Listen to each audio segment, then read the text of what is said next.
Más ortodoxos, como les comentaba, dirían que uno tendría que empezar con la Hatha Yoga, ¿no? ¿Por qué? Porque demanda toda una ritualidad también, obviamente, ¿no? Levantarse a las 5 de la mañana, hacer la salutación del sol, ¿no? Hay ciertos rituales devocionales que inspiran la bhakti, ¿no?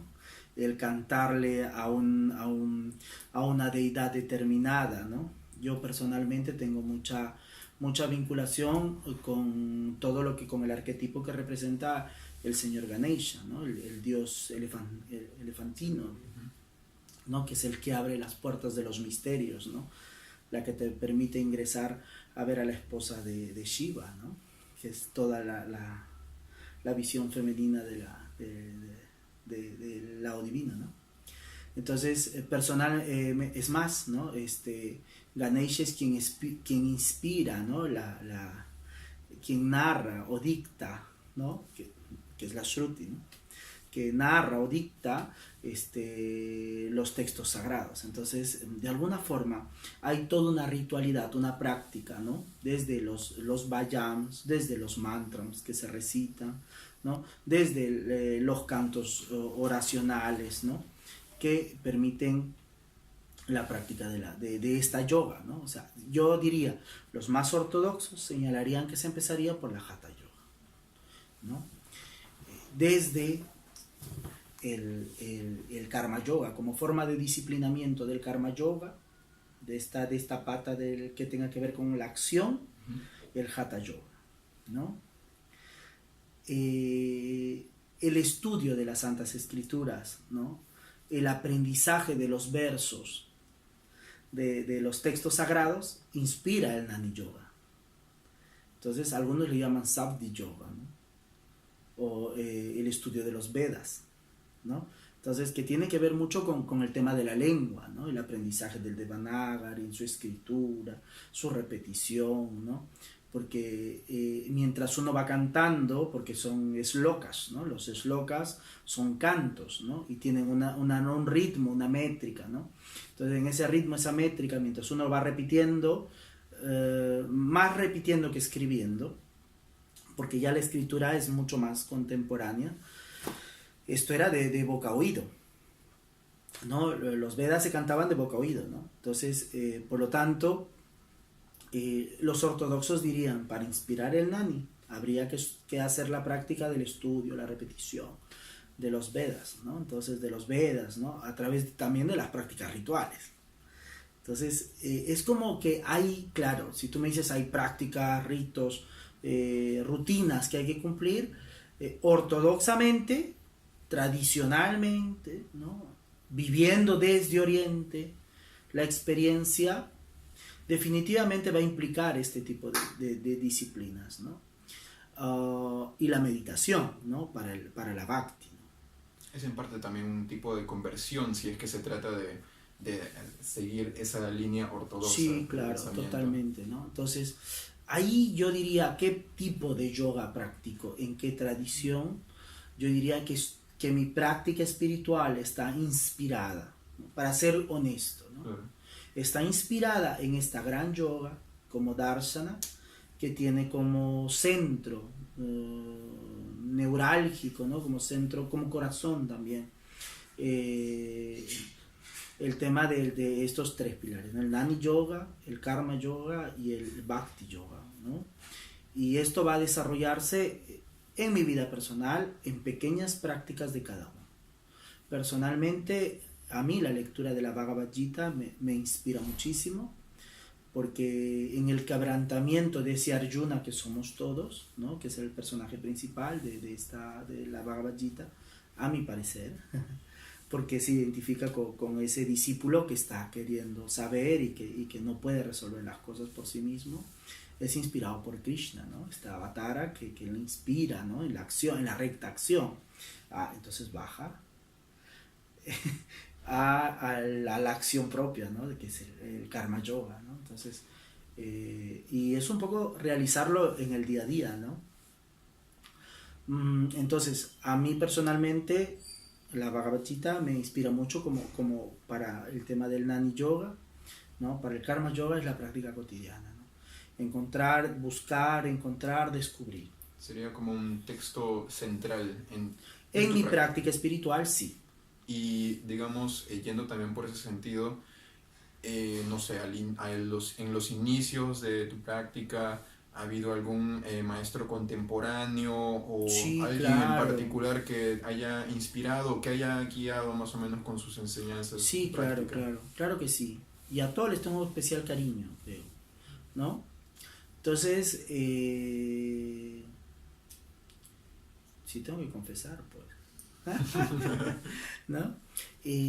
Quieras o no, los primeros maestros son muchas veces los que tú necesitas en ese momento, pero en el transcurso del tiempo no son los a los que más quieres. Esto es como un proceso freudiano, ¿ya?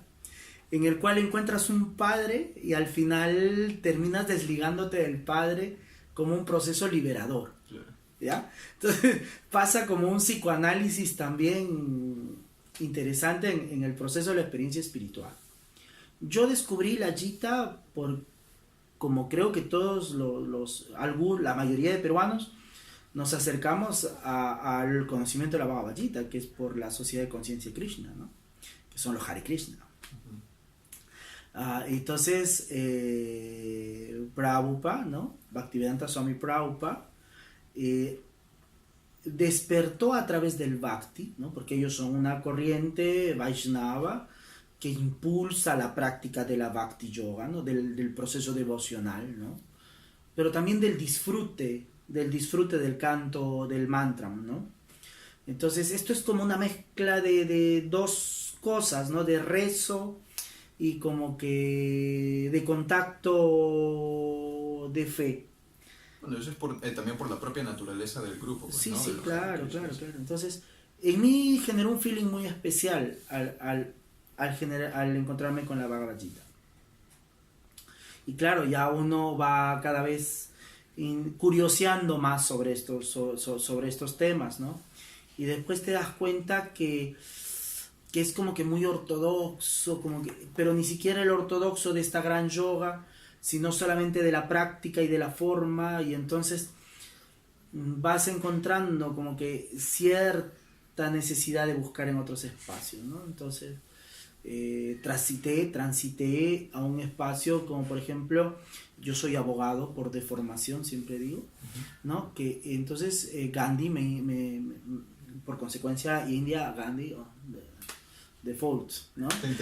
Tenía que llegar ahí. Tenía que llegar ahí. Entonces, bueno, las lecturas de Gandhi sobre la Bhagavad Gita a mí, ¿no? Me inspiraron en el concepto de justicia, ¿no? En el concepto moral, en el concepto reivindicativo de nuestros propios pueblos aquí. Entonces su lectura de la Gita me pareció súper ecuánime en algún momento. Y después me enteré pues que Gandhi no quería darle restaurar privilegios de los ¿cómo se le llama? De las poblaciones históricamente discriminadas de India, ¿no?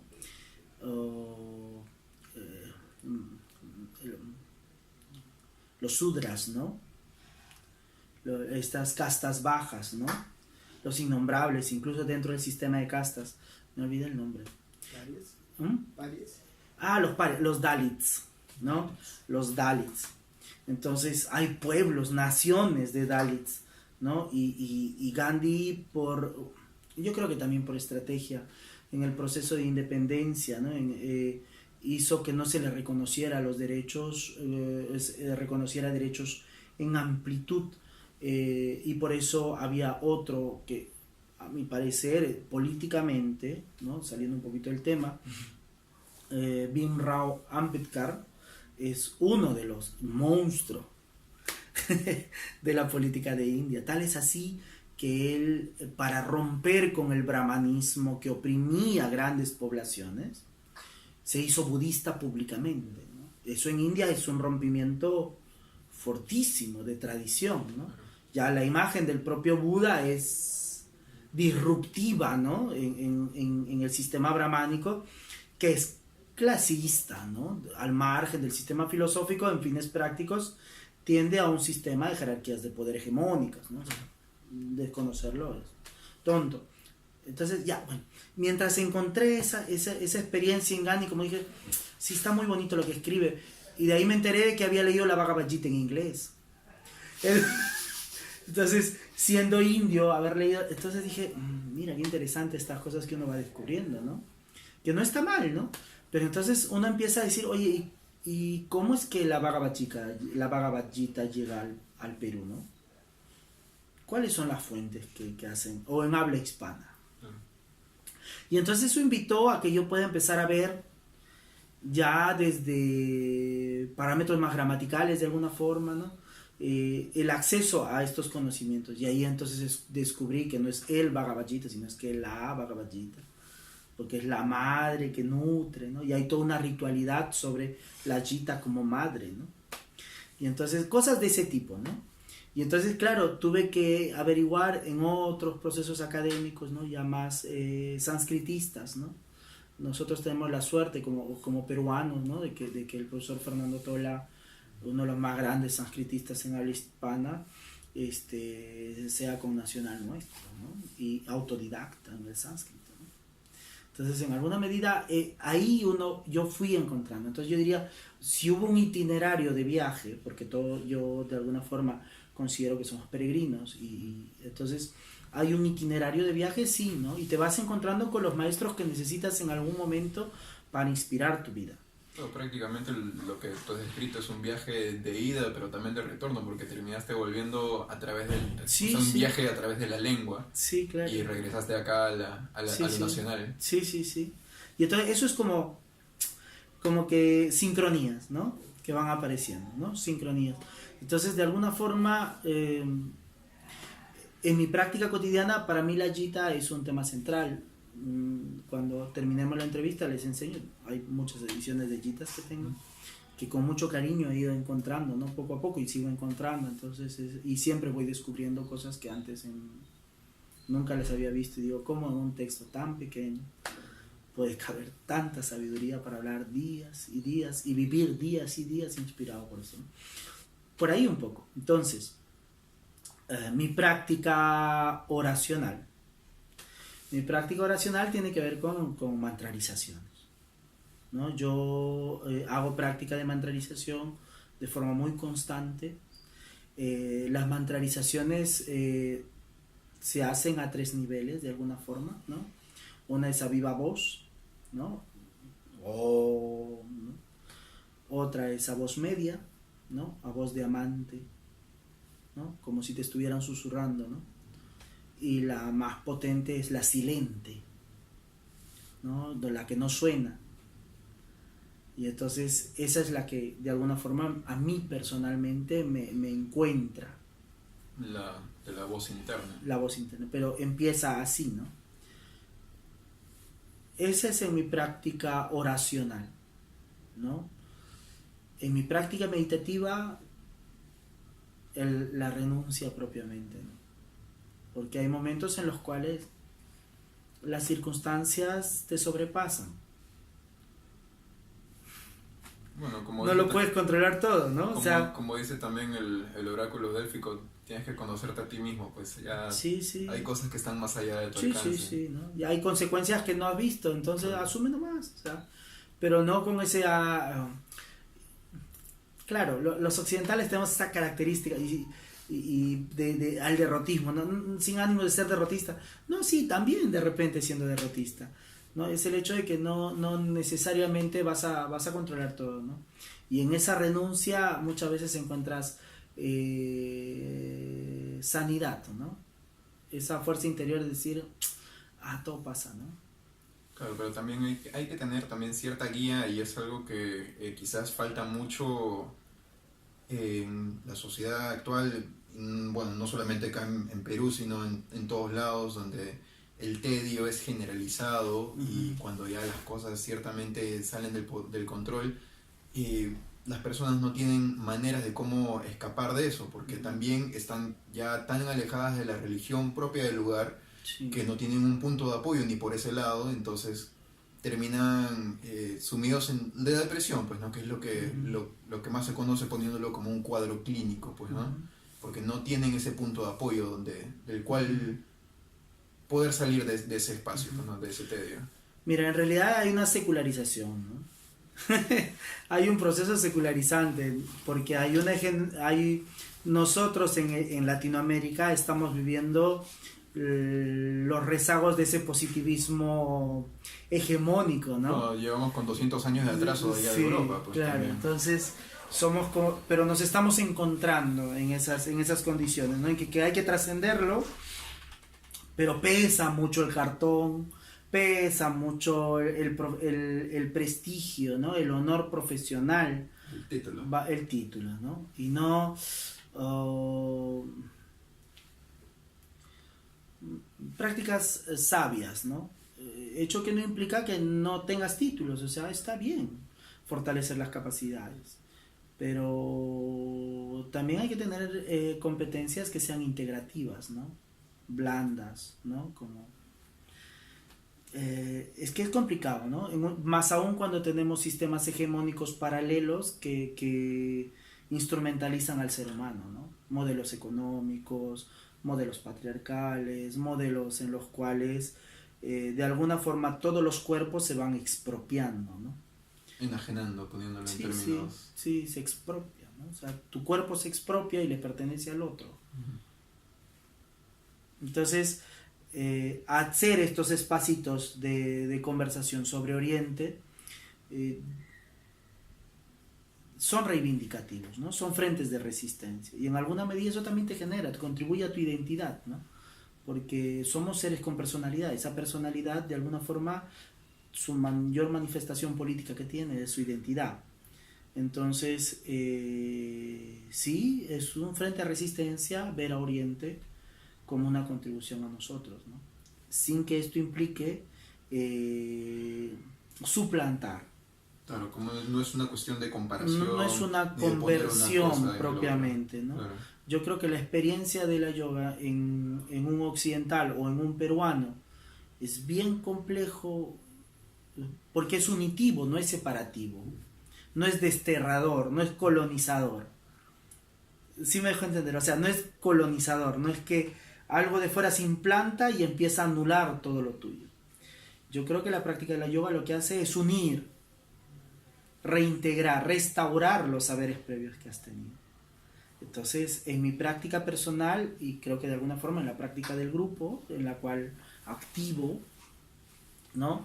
Es un poco eso, ¿no? Restaurar los saberes que tienes, darle como una validez desde, quieras o no, las tradiciones de Oriente, desde Occidente las venimos estudiando ya un tiempo, ¿no? Desde personas más, diríamos, no tan rigurosas hasta personas muy rigurosas, ¿no? Desde un ámbito más devocional hasta un ámbito más académico, ¿no? Por ejemplo, al terminar la sesión les voy a mostrar las citas que tengo, y entonces ahí van a poder ver justamente esos itinerarios, ¿no?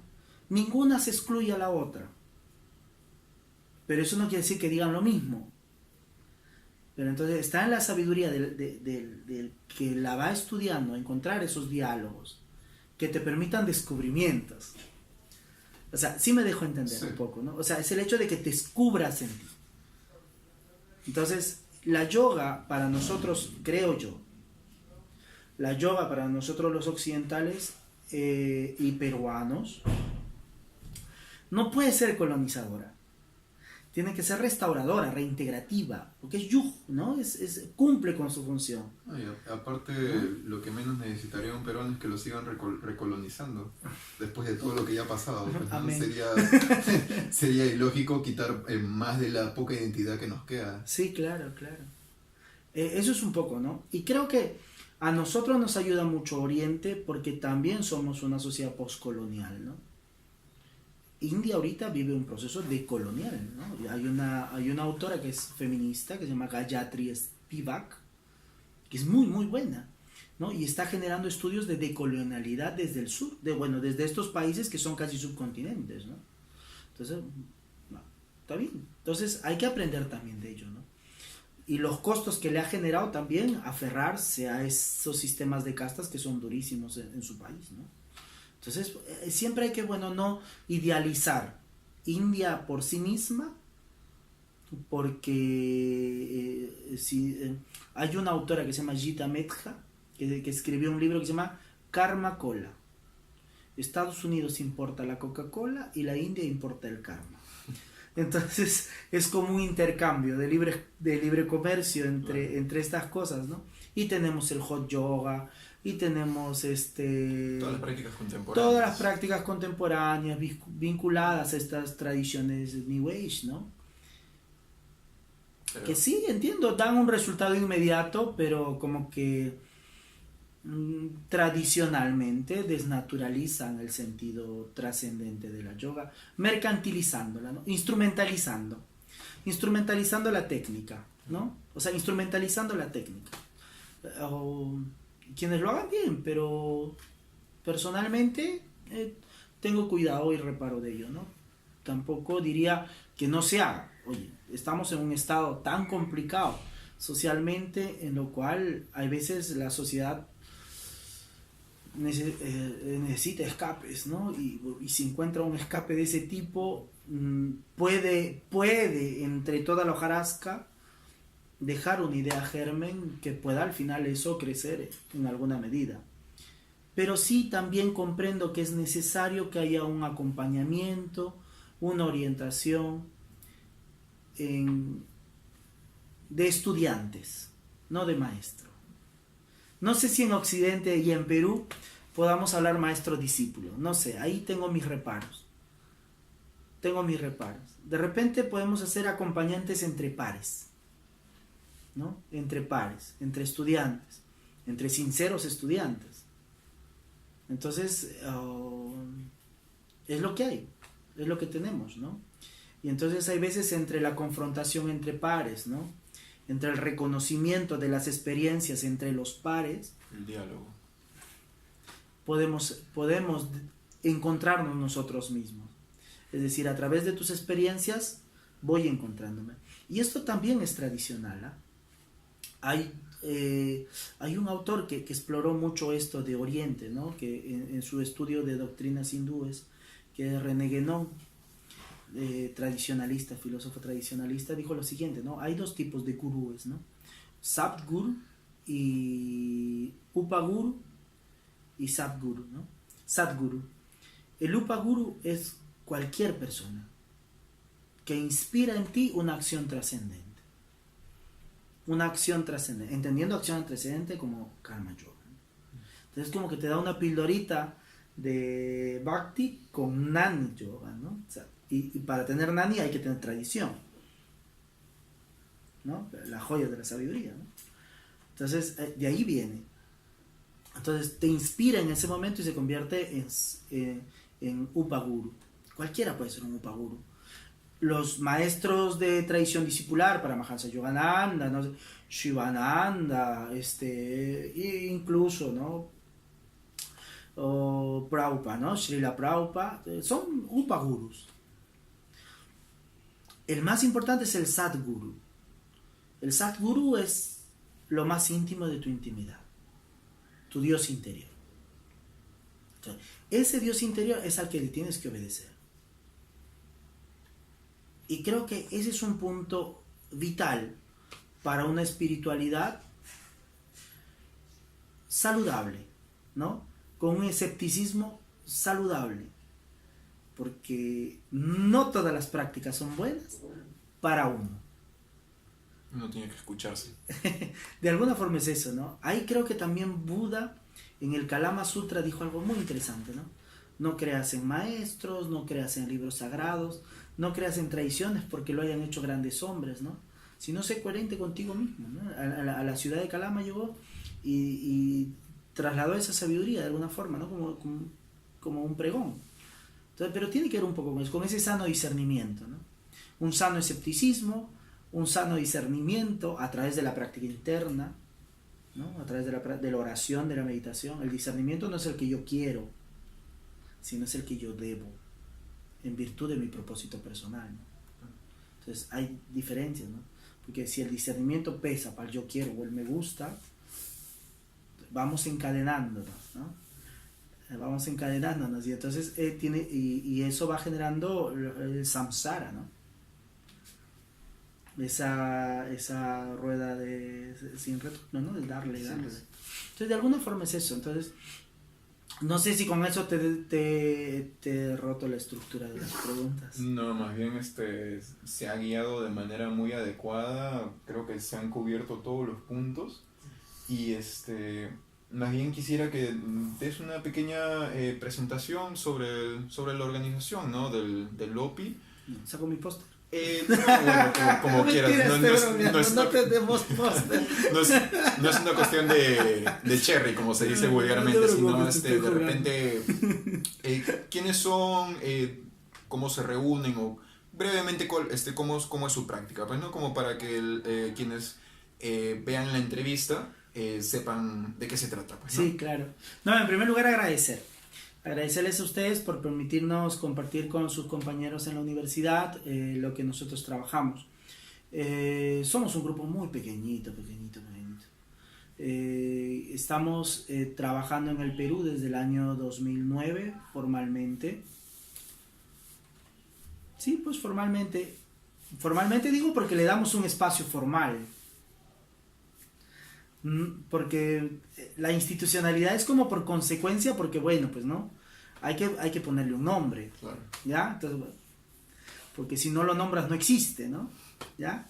Entonces, en alguna medida, empezamos a estudiar juntos, formalmente, a tener un espacio formal de estudio, una reunión, desde el 2009, a nivel internacional, y Perú es como que, de alguna forma, forma parte de la historia. El grupo se llama... El grupo de estudio que tenemos es Escuela Internacional de Filosofía Iniciática. ¿Por qué tiene este nombre tan raro? Que no suena raro.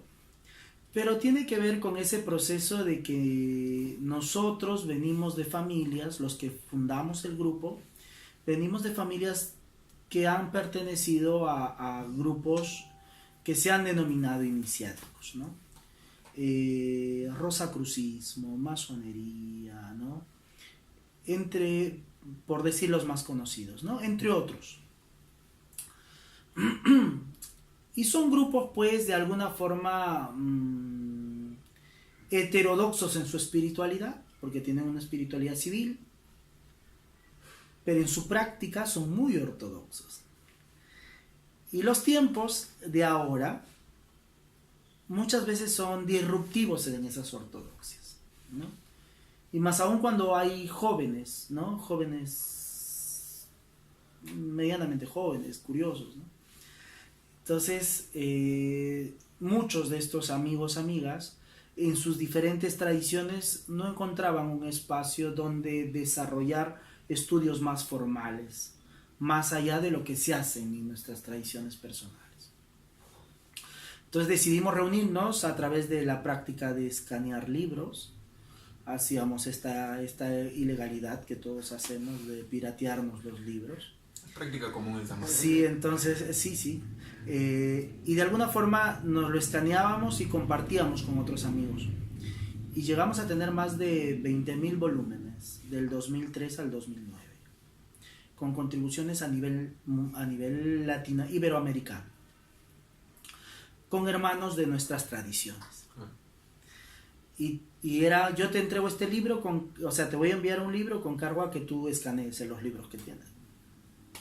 Y entonces se generó una red de piratería esotérica, espiritual, filosófica, ¿no? Entonces, Pero es por el bien del conocimiento, ¿cómo se dice? Sí, el compartir del conocimiento.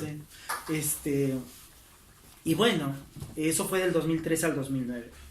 Y teníamos una página web que se llamaba Upasica, ¿no? Upasica es el nombre del juego. Y bueno, pues teníamos más de 5.000, 6.000 descargas diarias de internet, diarias de libros. Y bueno, entonces un gran número de personas. Y nosotros mirábamos que en todos lados, hasta en Tokio, en lugares menos pensados, teníamos gente que descargaba los libros en habla hispana, ¿no? Y sí, claro, nos convertimos en la biblioteca de habla hispana más de alguna forma, que más descargas o visitas tenía en la web.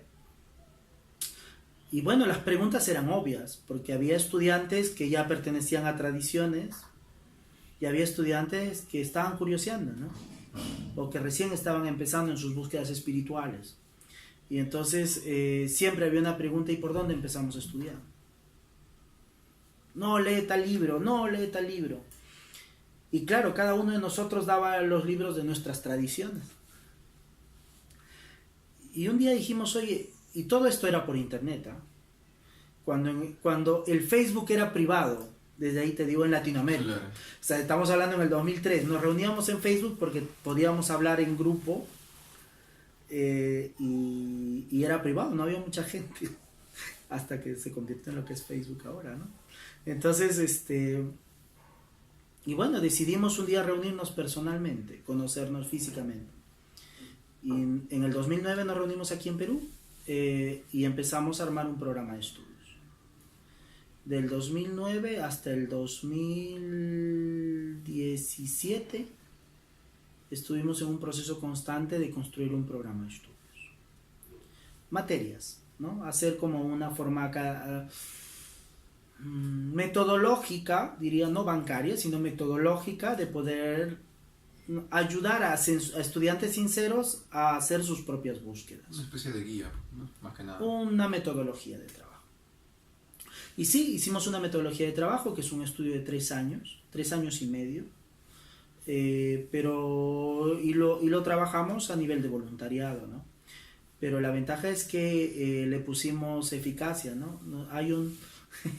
Hay un estudiante también sincero, que dijo algo bien interesante y que nos ayudó mucho a comprender el trabajo, ¿no? Mística son 3 cosas, decía: un trabajo hecho de buen humor, con eficacia y con rapidez.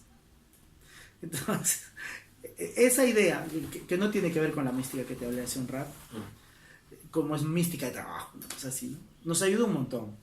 Es hacer las cosas que te gustan, que te agradan, que te hacen sentir útil, pleno. Y segundo, hacerlo rápido y hacerlo bien. Y entonces empezamos a trabajar en esto, publicamos los libros del programa de estudios. Hacemos 6 módulos, 7, 8, 12, con 3 libros de lectura completa, 15 libros hemos sacado del programa de estudios.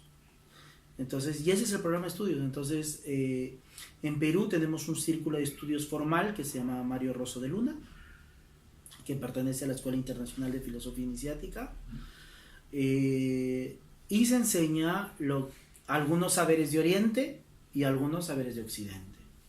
De Occidente específicamente trabajamos un poco más con la mística Rosacruz, y de los saberes de Oriente lo que les acabo de comentar, ¿no? Todo esto es lo que representa la yoga. Leemos algunos textos sagrados, ¿no? de Oriente y de Occidente, y de alguna forma acompañamos a las personas a que puedan vivir su propia experiencia espiritual, ¿no? En la asociación no hay nombres de maestros, todos somos estudiantes, porque somos estudiantes. Y bueno, estamos trabajando ahí nos encontramos gente de diferentes tradiciones donde podemos compartir en fraternidad, ¿no? En un espacio formal dedicado formal digo porque te das un tiempo exacto para estudiar las cosas que te gustan estudiar, que es muy difícil en estos tiempos. Entonces, como es un tema de voluntariado, todos somos profesionales, no es nuestro medio de vida, ¿no?